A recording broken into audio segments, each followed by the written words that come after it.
Que la gloire soit rendue à notre Dieu, le Créateur des cieux et de la terre. Très chers frères et sœurs, membres des églises, nous avons l'honneur ce matin pour chapitre 1, versets 23 jusqu'à 25, nous lisons au nom de Jésus-Christ. Il se trouva dans leur synagogue un homme qui avait un esprit impur et qui s'écria: Qu'y a-t-il entre nous et toi, Jésus de Nazareth? Tu es venu pour nous perdre. Je sais que tu es le Saint de Dieu. Jésus les menaça, disant: Tais-toi et sors de cet homme. Très chers frères et sœurs, membres des églises, Jésus entre dans la synagogue les jours du sabbat pour enseigner. Et tous étaient frappés de cet enseignement autoritaire parce que l'homme de la synagogue avait un esprit impur. Très chers frères et sœurs, on ne dit pas qu'une femme avait un esprit, mais on précise bien un homme. Comment un homme, créé à l'image et à la ressemblance de Dieu, peut avoir un esprit impur les jours du sabbat? Si nous lisons Ézéchiel, chapitre 20, verset 12, nous lisons: Je leur donnais aussi mes sabbats comme un signe entre moi et eux, pour qu'ils connaissent que je suis l'Éternel qui les sanctifie. Très chers frères et sœurs, le sabbat est un signe entre Dieu et l'homme. Le signe de la sanctification de l'homme par Dieu. C'est-à-dire que personne ne peut pas entrer dans le sabbat s'il n'est pas sanctifié. Et on est sanctifié par Dieu, selon ce qui est écrit dans Jean, chapitre 17, verset 17. Nous lisons: Sanctifie-les par la vérité, ta parole est la vérité. Très chers frères et sœurs, le Dieu qui sanctifie l'homme, c'est la parole de Dieu. Cet homme étant sanctifié par Dieu, pourquoi se trouve-t-il dans les sabbats avec l'esprit impur? Or, c'est l'homme qui devait dominer et c'est l'homme qui devait garder. Comme quand Dieu avait créé l'homme au commencement dans le jardin d'Éden, il avait confié la mission de cultiver et de garder les champs. Mais aujourd'hui, on trouve l'homme dans les synagogues avec un esprit impur. Très chers frères et sœurs, l'esprit impur crie en définissant les caractéristiques de Jésus, qui sont 1. Sa relation avec le monde. Il dit: Qu'y a-t-il entre nous et toi? Pour ainsi accomplir ce qui est écrit dans Jean 17, verset 16, Ils ne sont pas du monde comme moi, je ne suis pas du monde. C'est pour dire qu'il n'y a aucune relation entre la parole de Dieu et le monde. Et il n'y a aucune relation entre les esprits impurs avec Jésus qui est parole. 2. La mission de Jésus. L'esprit impur déclare la mission de Jésus. Tu es venu pour nous perdre. C'est-à-dire, la mission de la parole de Dieu, c'est pour faire perdre, non pas chasser, perdre. Perdre, c'est faire quitter quelque chose de l'existence au néant. C'est-à-dire que quand il y a la parole de Dieu, la parole de Dieu a la mission de faire perdre les esprits impurs et non pas chasser. Perdre, c'est-à-dire c'est rendre ces esprits-là néants, inexistants. Et l'esprit impur donne les rôles de Jésus. L'esprit crie et dit: tu es le Saint de Dieu. Très chers frères et sœurs, membres des églises, mon problème n'est pas sur les 3 caractéristiques, mais par contre, je me pose la question: comment l'esprit impur peut déclarer Jésus avec exactitude? Si nous lisons l'évangile de Luc, chapitre 4, verset 41, nous lisons au nom de Jésus-Christ. Des démons aussi sortirent de beaucoup de personnes en criant et en disant: tu es le Fils de Dieu. Mais il les menaçait et ne leur permettait pas de parler parce qu'ils savaient qu'il était le Christ. Très chers frères et sœurs, membres des églises, les démons sortaient de beaucoup de personnes. Ces personnes-là étaient entourées de Jésus. Ces démons-là criaient et disaient avec certitude: tu es le Fils de Dieu. Et les démons connaissaient Jésus, qu'il était le Christ. Et pourtant, pour connaître que Jésus est le Christ, il faut être révélé selon ce qui est écrit en Matthieu, chapitre 16, verset 16 jusqu'à 17. Nous lisons. Simon-Pierre répondit: tu es le Christ, le Fils du Dieu vivant. Jésus, reprenant la parole, lui dit: tu es heureux, Simon, fils de Jonas, car ce ne sont pas la chair et le sang qui t'ont révélé cela, mais c'est mon Père qui est dans le ciel. Très chers frères et sœurs, membres des églises, de la même manière que les démons ont reconnu Jésus comme étant le Fils de Dieu et le Christ, Simon-Pierre le déclare aussi: tu es le Christ, le Fils de Dieu. Et Jésus ajoute pour dire: ce ne sont pas la chair et le sang qui t'ont révélé cela, mais c'est mon Père qui est dans le ciel.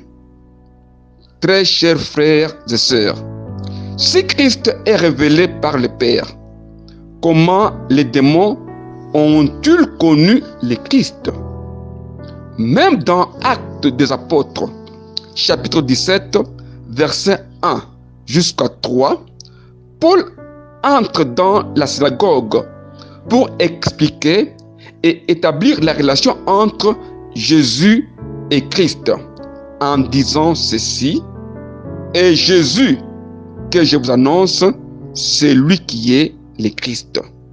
Si Paul démontre Jésus comme étant Christ, si Pierre a connu Christ par la révélation, mais bien avant cela, les démons connaissaient Christ, qu'il était le Fils de Dieu. Comment est-ce que nous pouvons comprendre ces déclarations dans nos églises? Si nous lisons l'évangile de Marc, chapitre 3, verset 11 jusqu'à 12. Marc, chapitre 3, verset 11 jusqu'à 12, nous lisons au nom de Jésus-Christ.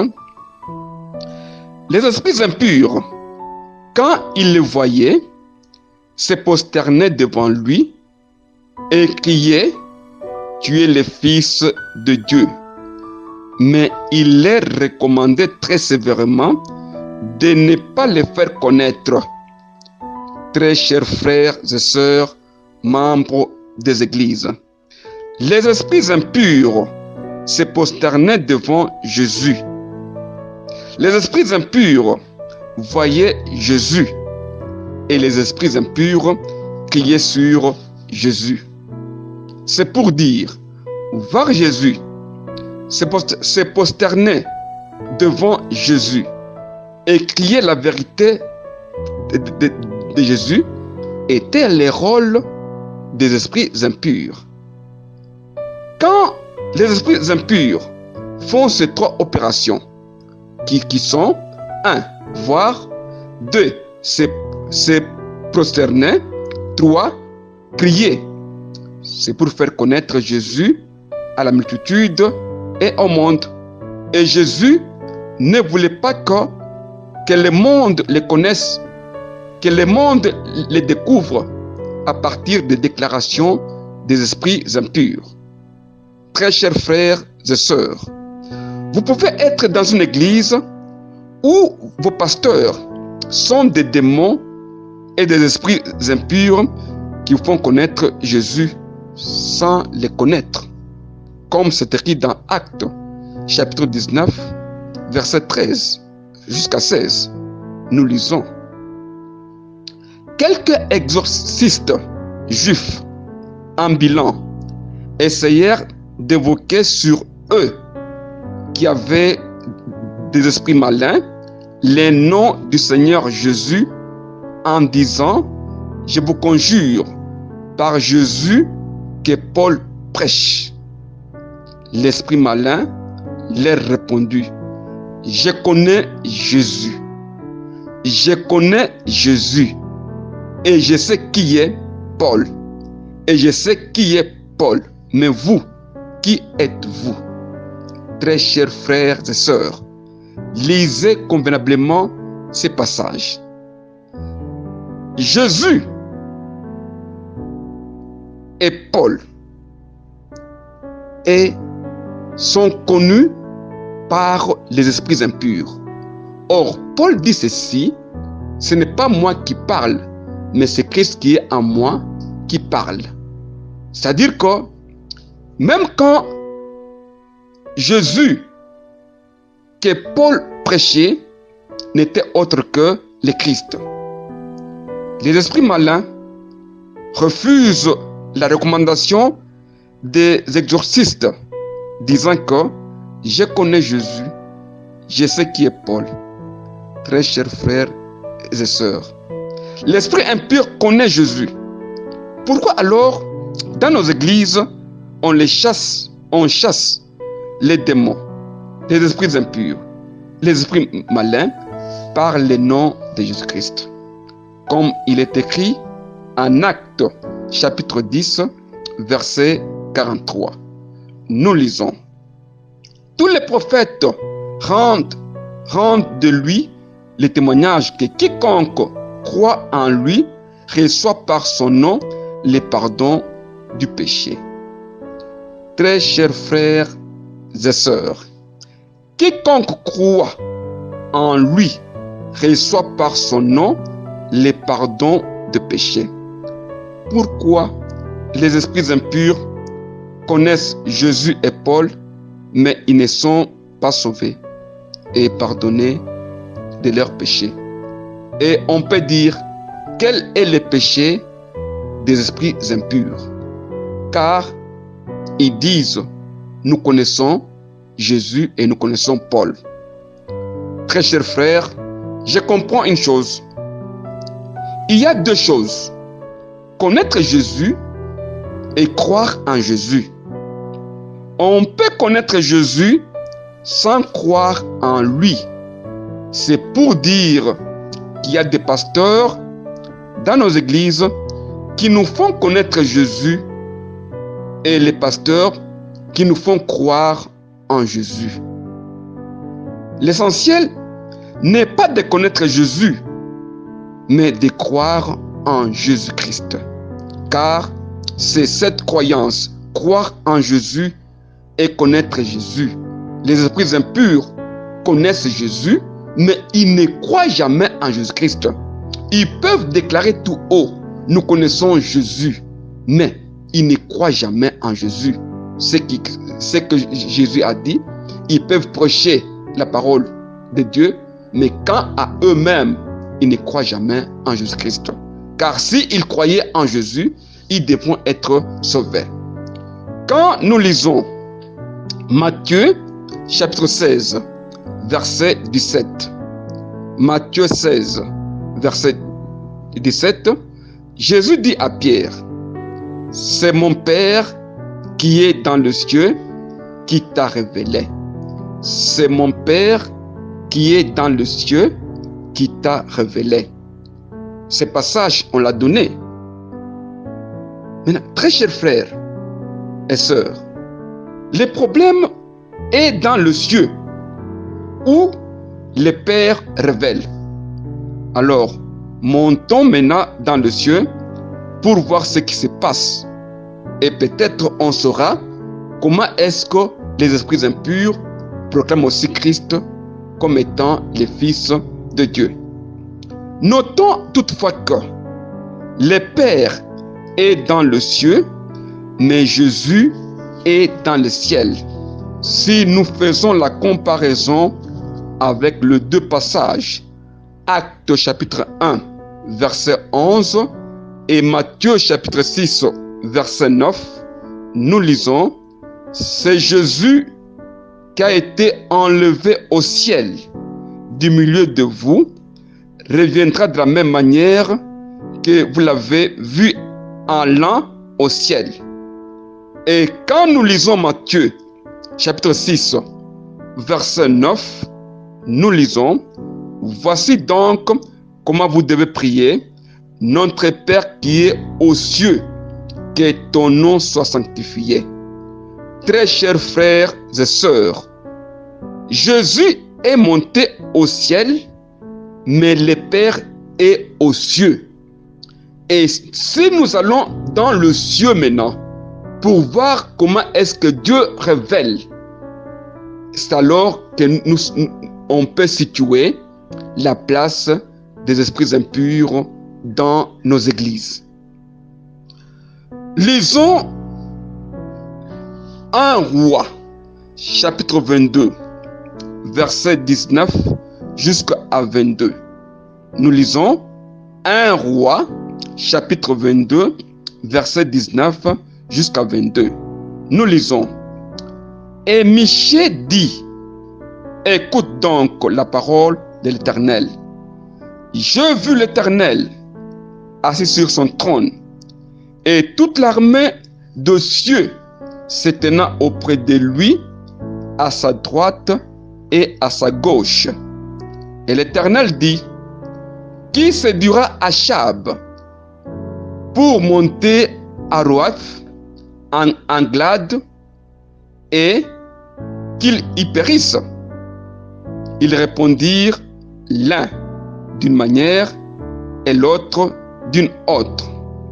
Et un esprit vint se présenter devant l'Éternel et dit, « Moi, je le séduirai. » L'Éternel lui dit, « Comment? » « Je sortirai, répondit-il, et je serai un esprit de mensonge dans la bouche de tous les prophètes. » L'Éternel dit, « Tu le séduiras, et tu en viendras à bout. Sors et fais ainsi. » Très chers frères et sœurs, membres des églises, une réunion dans le ciel, Dieu assis sur son trône. En réunion, Dieu qui ne sait pas quoi faire, il demande aux armées célestes comment est-ce qu'on peut arriver à faire tomber Achab. Très chers frères et sœurs, Dieu assis sur son trône dans le ciel et se tenant auprès de lui toute l'armée de cieux à sa gauche et à sa droite. C'est comme pour dire que à la droite du trône est un ciel et à la gauche du trône c'est notre ciel. Parce qu'on ne comprend pas si Dieu est dans le ciel, car il est dit que Jésus est assis à droite du Père dans le ciel. Alors c'est pour dire que la droite de Dieu est un ciel et la gauche de Dieu est aussi un ciel. Mais Dieu qui est là-bas, qui est assis devant lui, des esprits en train de discuter, les esprits de droite et de gauche en train de faire débat devant Dieu. Et il y a l'un qui sortira pour dire que moi je vais séduire. Séduire comment? Je mettrai les mensonges dans la bouche de tous les prophètes. C'est l'origine des faux prophètes, très chers frères et sœurs. Et c'est l'origine des esprits impurs dans les églises. Très chers frères, membres des églises, quand on devient incrédule à la parole de Dieu, quand on reste dans les charnels, dans des églises, Dieu a le pouvoir de vous envoyer les prophètes, les faux prophètes, de vous envoyer les hommes qui ont des esprits impurs, afin que vous puissiez perdurer, afin que vous puissiez rester éternellement dans votre position. Car il est dit, au dernier jugement, ce trône-là descendra, il y a les brebis qui seront à droite, et il y a les chèvres qui seront à gauche, et il va dire aux brebis, entrez, et aux chèvres, il va leur dire, partez dans le feu éternel. Or, les esprits impurs et les faux prophètes descendent aujourd'hui dans nos églises, sont dans nos pasteurs, pour que nous puissions demeurer, car nous avons abandonné la vraie parole de Dieu, pour qu'enfin l'on puisse demeurer dans l'état charnel dans les églises. Quand nous allons dans les églises pour chercher ce qui est cher, Dieu est là aussi. Il va envoyer des esprits qui vont vous aider dans cette manière. Très chers frères, membres des églises, Dieu approuve l'esprit des mensonges pour agir dans les prophètes. C'est donc pour dire que les esprits impurs sont les envoyés de Dieu dans les églises pour encadrer les incrédules jusqu'à leur perdition. Et Dieu dit, sors et faites ainsi. Sors et fais ainsi. Il recommande de sortir et d'aller faire ainsi, c'est-à-dire envoyer les mensonges dans les prophètes, envoyer les mensonges dans les pasteurs. C'est pourquoi aujourd'hui, quand vous cherchez la chair, quand vous cherchez la chair dans les églises, vous trouverez les pasteurs qui sont bien préparés par Dieu afin de vous garder pour que, au dernier jour, que vous puissiez tomber dans la perdition. Si nous lisons 1 Samuel, chapitre 16, versets 14 jusqu'à 15. 1 Samuel, chapitre 16, versets 14 jusqu'à 15. Nous lisons, l'Esprit de l'Éternel se retira de Saoul, qui fut agité par un mauvais esprit venant de Dieu. Je reprends, il fut agité par un mauvais esprit venant de l'Éternel. Très chers frères et sœurs, vous pouvez avoir un pasteur Saoul, à qui déjà l'Esprit de Dieu s'est déjà abandonné de lui depuis longtemps et qu'il est agité. Il continue à agir par l'esprit mauvais venant de l'Éternel afin de conserver les gens qui continuent à suivre ces pasteurs-là vers la perdition. Car il est dit en 1 Samuel 18 que quand Samuel prophétisait, lui-même s'est déshabillé et il devenait nu. C'est en tout cas, c'est très grave. L'esprit mauvais venant de l'Éternel agite Saoul. Et l'esprit de l'Éternel vient de Dieu. Et quand on dérape dans le chemin de Dieu, les mauvais esprits, provenant toujours de l'Éternel, peut agir négativement dans vous. C'est pourquoi, très chers frères et sœurs, membres des églises, posez-vous des questions. As-tu connu Christ par la révélation ou par la démonstration des esprits impurs? Ce matin, c'est votre frère Taylor Kankonde Kalomba, à partir de Kasumbalesa. Je vous remercie.